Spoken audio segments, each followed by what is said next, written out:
Well, hey guys, in today's video, I thought it would be fun to take a little journey back in time to the 90s, talk about some skincare products that were popular back then, share with you my 90s skincare routine, many I still use and recommend today. So I will link them down below. You can find them at Walmart. Today's video is sponsored by Walmart. You guys know I'm a huge fan of shopping at Walmart. I shopped there my whole life, including in the 90s, and I still shop there. Some of my most popular videos are of me shopping in Walmart. Good news, skincare has come a long way. We've made a lot of advancements in skincare products, technologies, especially in the realm of over-the-counter acne treatments. In the 90s, I dealt with acne a lot more than I do now, and a lot of my skincare was aimed at improving acne. All right, one thing that was really tempting to use for people with acne, and it's still really popular, it has like a cult following, is Sea Breeze. This is an astringent. It was originally created in 1906, so it's been around for a while. It's basically camphor, peppermint, and ethanol. So it tingles when you put it on the skin, and that makes people believe that it's doing something. So the low molecular weight alcohol in Sea Breeze, it definitely can degrease the skin, but it's pretty drying. And instead of that, I mean, there are better ingredients that can help remove oil off the surface of the skin. We've got like aluminum starch and things. Oil-free moisturizers with dimethicone, they help reduce shine. So there's really no need to use this. It's pretty drying. The fragrance ingredients, the camphor, the peppermint, you guys know that can be pretty irritating to the skin, cause skin allergies. This is a product that actually can make acne worse just by drying out the skin, making the skin more prone to irritation and inflammation, which ultimately causes more breakouts. So this is one I do not recommend, but you can still buy it. But I think one of the reasons why this product does have, quote, a cult following is because it creates that sensory experience that leads the consumer to believe that it's doing something. Plus, it has a signature scent. And I think you form strong memories with the scent and then that feel. And that is why people swear by it, use it, even though it's likely not doing anything beneficial, and more often than not, it's probably harming the skin. Speaking of scented tingly things, this is one that definitely is still available. I never used Sea Breeze, and I never used the next one, Noxzema. It bills itself now, I think, as a cleanser. It's basically a creamier version of Sea Breeze. Sea Breeze is a liquid version of Noxzema in a sense. There's a bunch of essential oils, menthol, and it was created in the 1900s, so it's been around a long time. It was popular in the 90s, and it's still popular. Interestingly enough, Noxzema stands for no eczema, and it was kind of marketed as knocking out eczema. And I think why people with eczema may have found this particular product beneficial is because menthol can help distract the little itching nerves in the skin. That's why a lot of anti-itch lotions will have menthol, but it can be pretty irritating, especially for people with eczema. And camphor, yeah, I mean, Noxzema is one of those products people love. I never used it, but you can still buy it today. And it was originally used a lot as a sunburn remedy. Eek. We also had the Buff Puff. Comment below and if you used a Buff Puff. I'm guilty of having used a Buff Puff. It's basically an abrasive little sponge. You can still buy them today. I do not recommend them. They're very harsh on the moisture barrier, can create little micro tears and lead to more water loss out of the skin, dryness, and irritation. Speaking of micro tears, the 90s was the time for St. Ives Apricot Scrub to shine, and I also used this. I do not recommend it. It started out with good intentions, being a salicylic acid face wash, but it had those, and it still has those walnut particles in it, which create little tears in the skin that lead to more dryness and irritation. I mean, it's like the Buff Puff, it's a mechanical exfoliant, and these are just not the best ways to exfoliate the skin. Salicylic acid alone is a good ingredient for people who are looking to improve oiliness, shine, and it's an acne treatment. But the walnut particles, they really created that sensory experience for people and made them feel as though they were doing something good for their skin. See, salicylic acid, it's not going to give a cognitive feedback like those walnut particles did. And I am guilty of enjoying the walnut particles in my past before I knew better. But who remembers when it was in a tub? And then later on they switched to the tube. But interestingly, what I always remember about the tub of St. Ives Apricot Scrub is that when you first got it, it was like a creamier cleanser. But as you got down to the bottom of the tub, there was more walnut and it was a lot grittier. And once you got down to the bottom of the tub, it was like rubbing asphalt on your face. But a skincare product from the 90s that I use still to this day, still recommend, and I used back then to treat my acne, is the Neutrogena Oil-Free Acne Wash. I will link this down below. It's a salicylic acid face wash. I use this every morning pretty much. I would use it to my forehead, on my nose, anywhere where I was prone to getting acne breakouts, and this really helped me a lot. I would just use it in the morning, I think, back then, but you can use it twice a day. It's a really good face wash. They haven't really changed the formula, and the packaging is pretty much still the same. I think the font is a little bit different. Salicylic acid is also good beyond acne. It is helpful for removing some sun-damaged skin cells, and it also can help in improving hyperpigmentation. Highly recommend that. That was a good one. So that was the first step in my morning skincare routine back in the 90s. And then I always get this question, did you wear sunscreen your whole life? Yes, but not as diligently as I do now. But I know in the 90s, I would put on sunscreen on my face every day. So my sunscreen of choice, and I still use this and recommend it, is the Eucerin Daily Protection Face Lotion and Sunscreen Broad Spectrum SPF 30. The packaging has kind of changed over the years. This is a combination sunscreen. It has zinc and some chemical filters, so it does leave a little bit of a cast, a much less noticeable cast in comparison to just a zinc oxide sunscreen where you have a heavy cast. Yeah, I wore this every day, fragrance-free, and it's good. It was good then. It's still good. I still recommend it. Speaking of sunscreen, the next one is definitely worth mentioning for the nostalgia piece as well as just a historical notation. Coppertone Kids Color Block. Do you guys remember this? It was a sunscreen. It was a chemical sunscreen, but it had blue dye in it.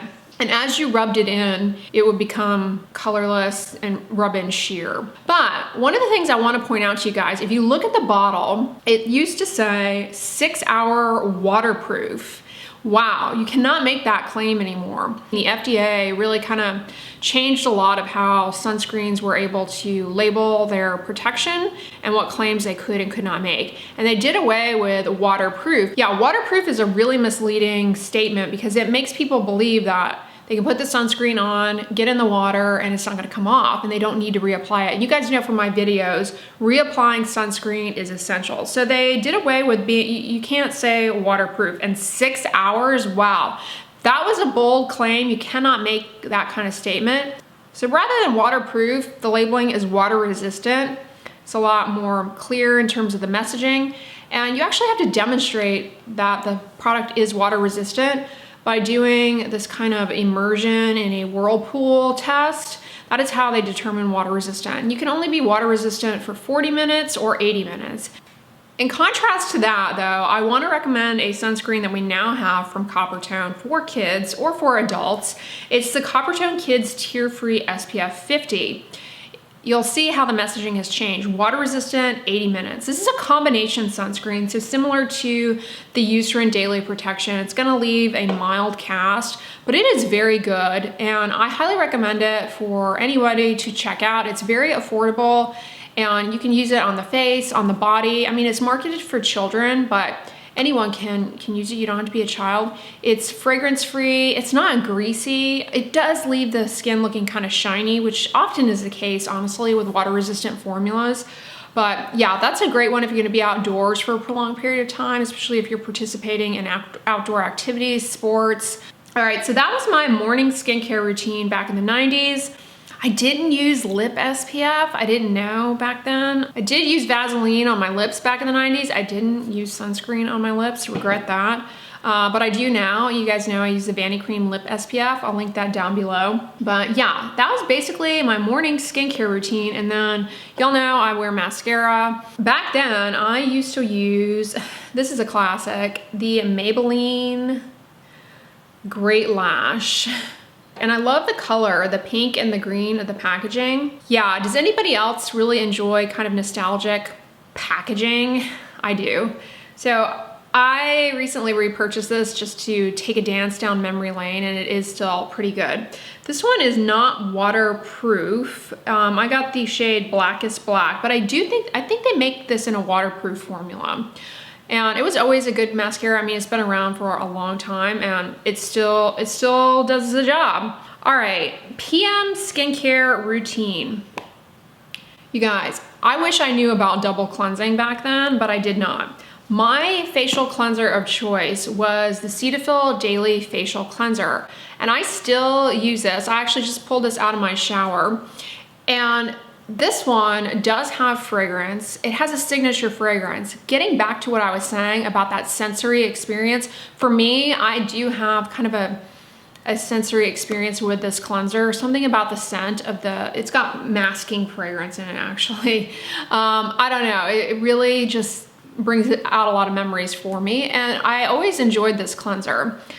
Now, Cetaphil has a creamy cleanser, and back then, I didn't know about double cleansing. Maybe in Japan, they double cleanse, but it wasn't something that I knew about. And I remember oftentimes I would accidentally get the creamy formula of this, and I would be so frustrated because it would not remove my mascara. I would wash my face, get out of the shower, because I always wash my face in the shower, get out of the shower, and I would have raccoon eyes.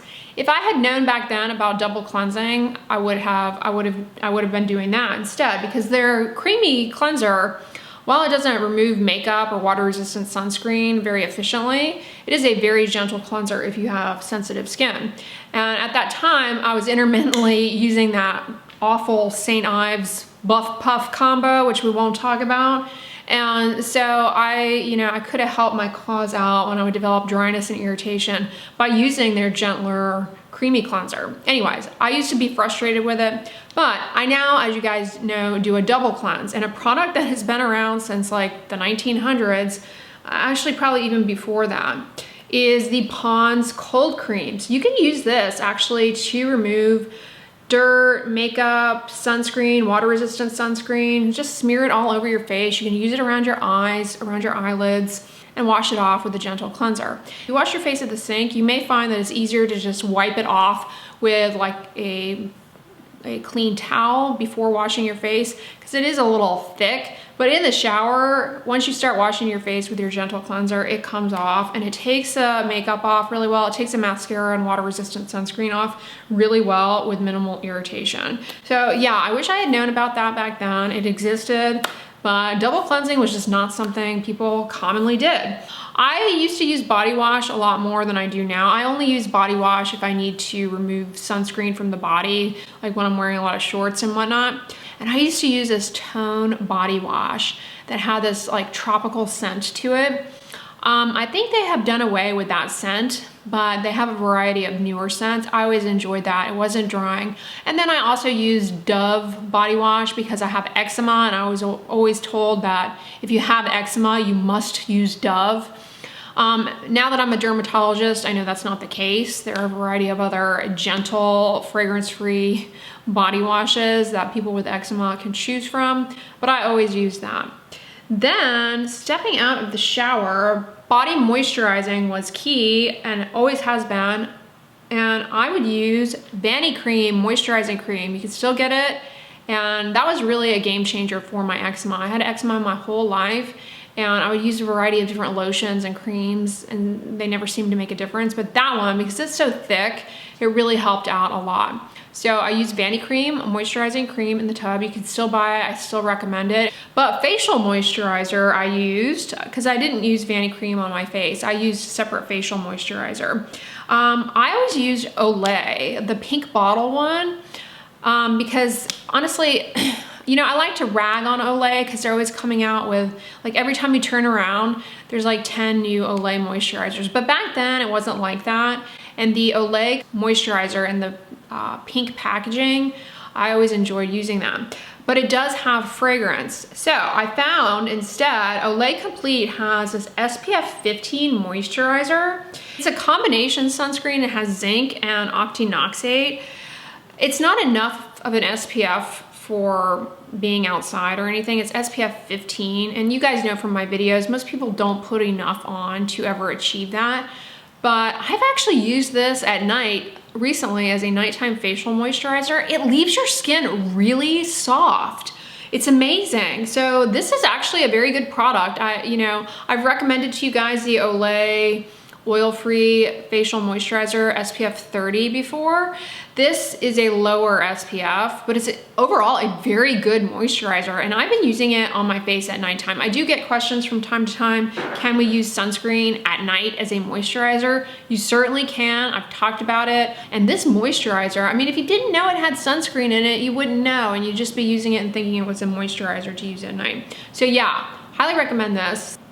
Yeah, that's basically my 90s skincare routine. I was really, doing some deep thinking aside from my foray into the aggressive Buff Puff St. Ives scrub combination that we will no longer mention and should not, I'm not recommending anyone do that. Don't repeat my mistakes. That was a dark time in my life.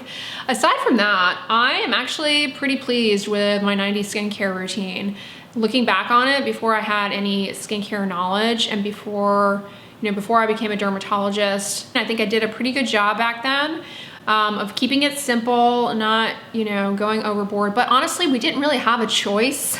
It wasn't like we had all of these serums and toners and all of these different things. I mean, the toner that we had was Sea Breeze, and I never used Sea Breeze. So comment below, did you use any of these products? Was there something specific that you used? And if you like these products, check the description box. I will have them all listed and linked there. Thank you, Walmart, for sponsoring today's video. If you liked it, give it a thumbs up, share it with your friends, and as always, don't forget, sunscreen and subscribe. I'll talk to you guys tomorrow. Bye.